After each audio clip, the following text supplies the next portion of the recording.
तेरी मिट्टी में मिल जावा, गुल बन के मैं खिल जावा, इतनी सी है दिल की आरज़ू।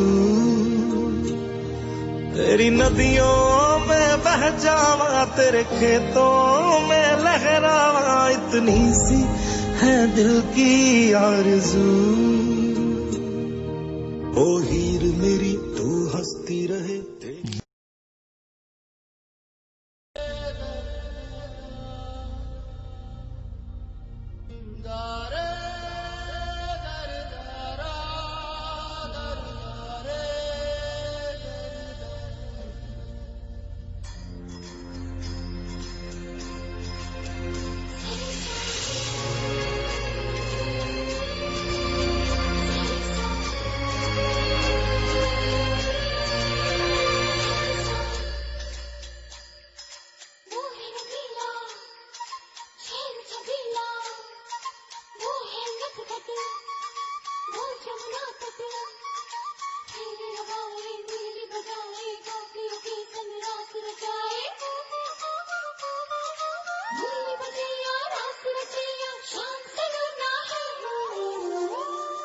जो है अलबेला मदनैनो वाला, जिसकी दीवानी ब्रिज की हर बाला, वो किसना है, वो किसना है, वो किसना है, वो किसना है, किसना है।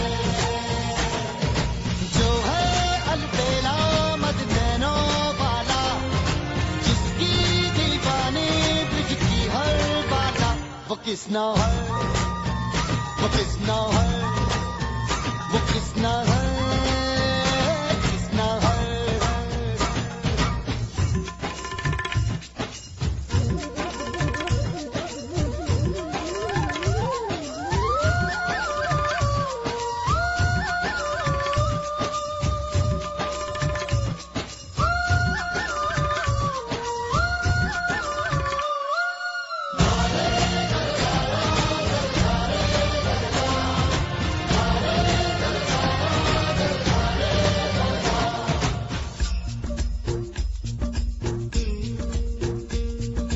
प्यार में डूबी प्यार में खोई,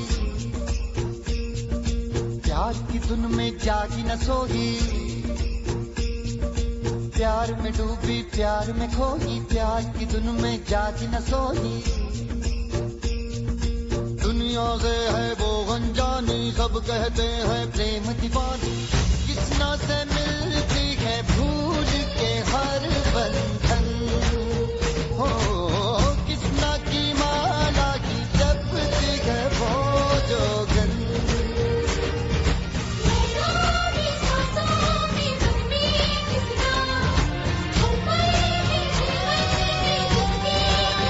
वो राधा है,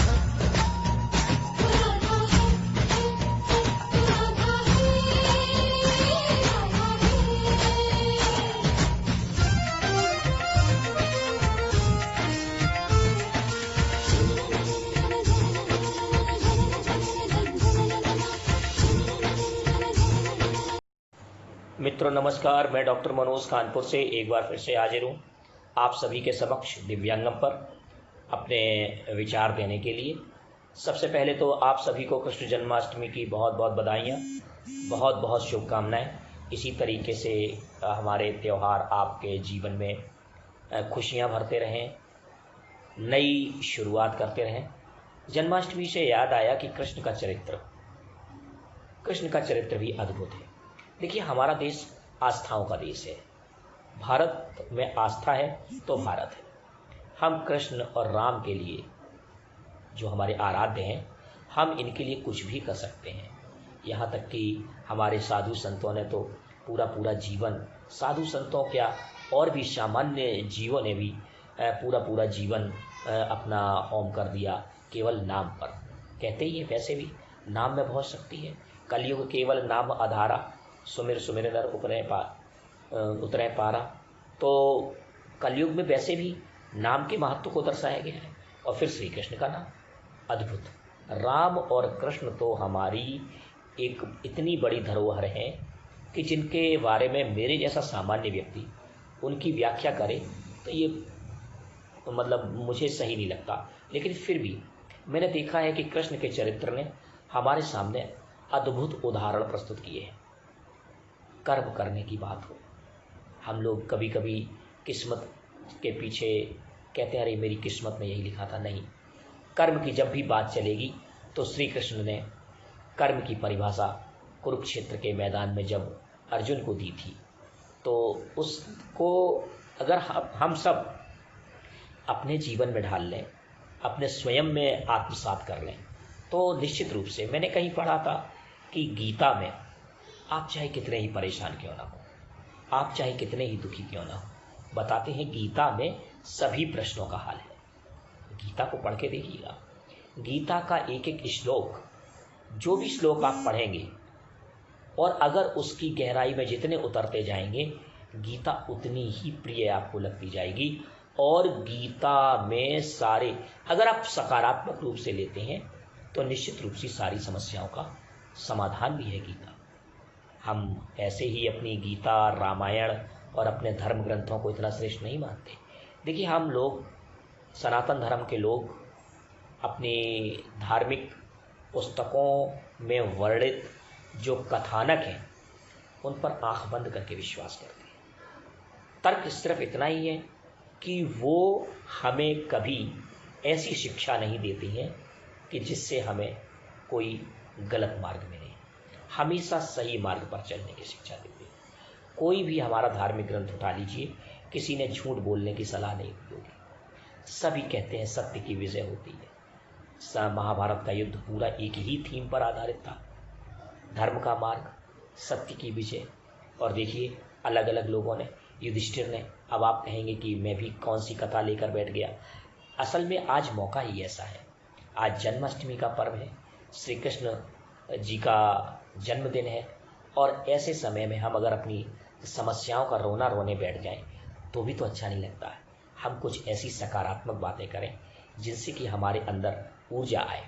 और इन लोगों का जीवन, कृष्ण का, राम का, और भी हमारे कई आराध्य हैं, है तो सब एक, लेकिन इन लोगों के जीवन से हम जितना सीख लें उतना ही कम है। हम राम से विनम्रता सीखते हैं, राम से हम मर्यादा सीखते हैं, कृष्ण से हम सच्चाई सीखते हैं। सच्चाई तो सभी में है। कृष्ण से हम कर्म करना सीखते हैं। अब अलग अलग जगह पर अलग अलग तरीके की परिभाषा प्रस्तुत की जाती है कि कृष्ण ऐसे थे। कोई कृष्ण को बताता है ये मेरे अपने हैं, कोई राम को बताता है ये मेरे अपने हैं, जबकि सभी सबके हैं, किसी की कोई एक नहीं है।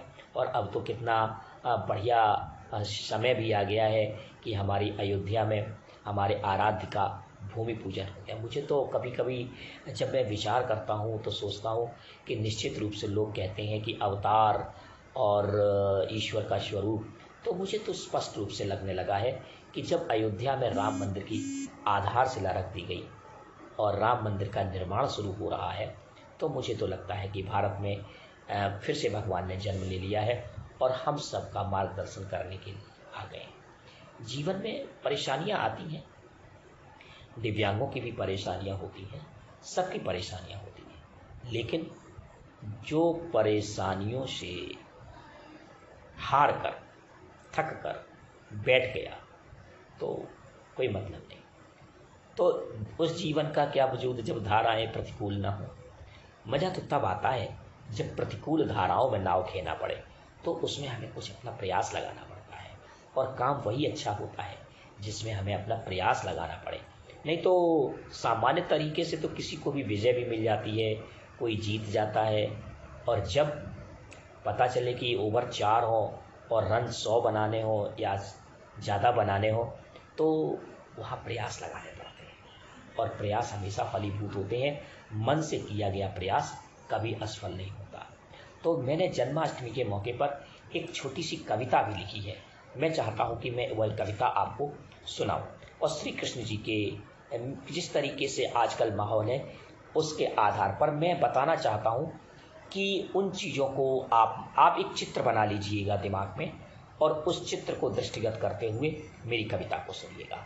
मैं कह रहा हूँ कि बढ़े हुए हैं कंस कन्हैया, बढ़े हुए हैं कंस कन्हैया फिर तुमको आना होगा, और बढ़ती कौरवशाही रोकने को अर्जुन लाना होगा।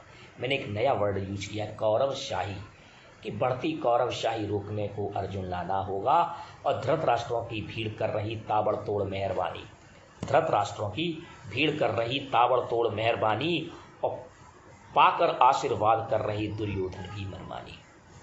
मेरी बात को इशारों में समझिएगा, मैंने कुछ संकेतों के माध्यम से कहने का प्रयास किया है कि धृतराष्ट्रों की भीड़ कर रही ताबड़तोड़ मेहरबानी, और पाकर आशीर्वाद कर रहे दुर्योधन भी मनमानी।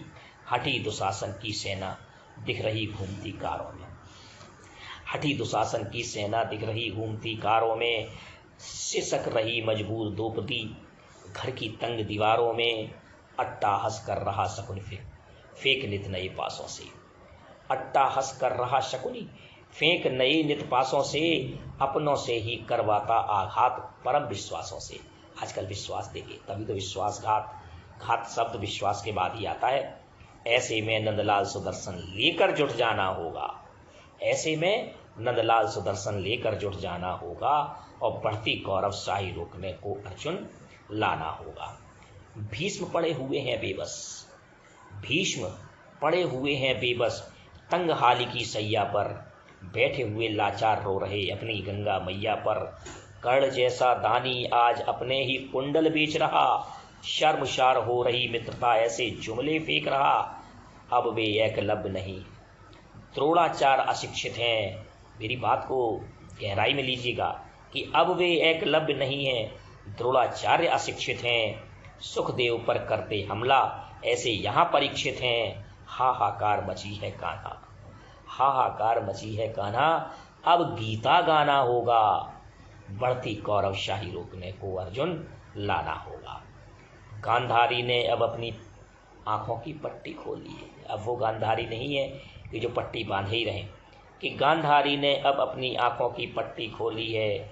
उनकी भी नियत सत्ता की कुर्सी देख के डोली है। कुंती है दयनीय आज भी धर्मराज जी बदल गए। मैं केवल कौरवों को ही नहीं कह रहा हूँ, कुंती है दयनीय आज भी धर्मराज जी बदल गए। चाटुकारों के लाक्षागृह में नियम पुराने पिघल गए, और भीम की ताकत केवल दिखती जिम के डोलों शोलों में। आजकल की युवा पीढ़ी जिम में खूब ताकत दिखाती है। भीम की ताकत केवल दिखती जिम के डोलों शोलों में, और सीमा पर गर पड़े जरूरत दुबक जाती बड़ बोलों में।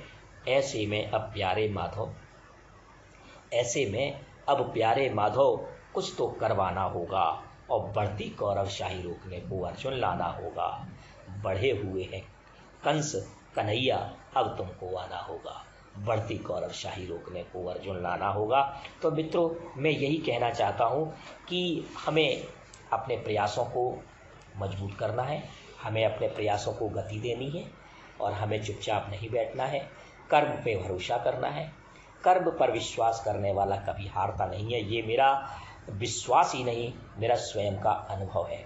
आज का मेरा वक्तव्य, मेरे विचार अगर आपको अच्छे लगे हों तो हमारे दिव्यांगम चैनल को शेयर करें, मेरी बात को सब्सक्राइब करें, चैनल को लाइक करें। बहुत बहुत धन्यवाद।